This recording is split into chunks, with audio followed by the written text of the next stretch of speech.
अलग सिस्टम है, वहां युगांडा के रूल चल रहे हैं कि रेलवे हो, चाहे एसएससी हो, चाहे बैंक हो, चाहे शिक्षकों की भर्ती हो। आपको भी पता होगा जब कोई भर्ती निकलती है तो उसके लिए बजट पहले आवंटित हो जाता है, और ये भर्ती निकलने के बाद उन भर्तियों को 4-4 साल तक टाल देते हैं। आपको पता है कि वो बजट कहां इस्तेमाल होता है?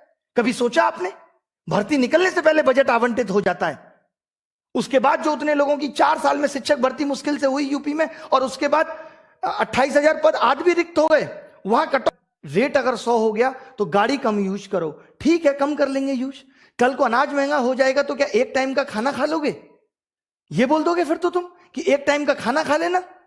क्या गलत को गलत नहीं कह सकते? युवाओं की जवानी पढ़ते पढ़ते निकल रही है और नौकरी नहीं मिल रही, इस तरीके का सिस्टम हो गया है। क्या युवा प्रश्न पूछकर गलती कर रहा है? आज बेरोजगारी चरम पर है, और अगर हमने तेज आवाज में ये कह दिया कि रोजगार दो, उसके बावजूद भी कोई मीडिया चैनल इसको दिखाने को तैयार नहीं है, बल्कि हमें गलत ठहराया जा रहा है, हमारी आवाज को दबाने की कोशिश की जा रही है। एक कानून उन मीडिया चैनल्स के लिए भी बना देते जो टाइम पास कर रहे हैं पिछले 4 साल से, जिसको लोकतंत्र का चौथा स्तंभ कहा जाता था। टाइम पास पे कोई कानून नहीं बना, और अब आप कह रहे हो कि जाके अपने अपने क्षेत्रों में काम करो, खेती करें। मान लो खेती कर भी लेंगे तो क्या होगा? किसानों के आंदोलन में बैठे होंगे, और उसके बाद क्या कहा जाएगा? शिक्षित होकर गुनाह कर दिया। क्या गारंटी देते हो कि शिक्षा में भ्रष्टाचार नहीं होगा? दे दो, हम खत्म कर देंगे आंदोलन। क्या सिस्टम बना दिया है, यहां नौकरियां बिक रही हैं, सब कुछ आपके पास तो डिजिटल है, डिजिटल इंडिया है, फिर भ्रष्टाचार क्यों बढ़ रहा है? फिर क्यों ट्रांसपेरेंसी सिस्टम में नहीं आ पा रही? जो पेपर लीक हो जा रहे हैं एग्जाम का, 3-3 साल तक पता नहीं चल रहा है। ये सिर्फ एक एग्जाम में नहीं है, ये हर एग्जाम का हाल है। आज अगर युवा रोजगार मांग रहा है तो लोग उसकी काबिलियत पे उंगली उठा रहे हैं।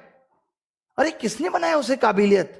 किसने दी उसको 10th में 80% और 12th में 90%? मैंने बनाया था ऐसा सिस्टम कि सबके 90% आ जाए।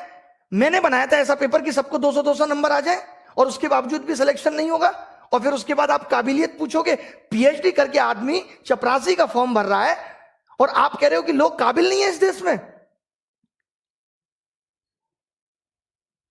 और आप कह रहे हैं कि काम से रोजगार मिलता है, मांगने से नहीं। तो आप भी वोट नहीं मांगते, आप भी ये नहीं कहते कि वोट दो मोदी सरकार ही आएगी, अब की बार मोदी सरकार। आपने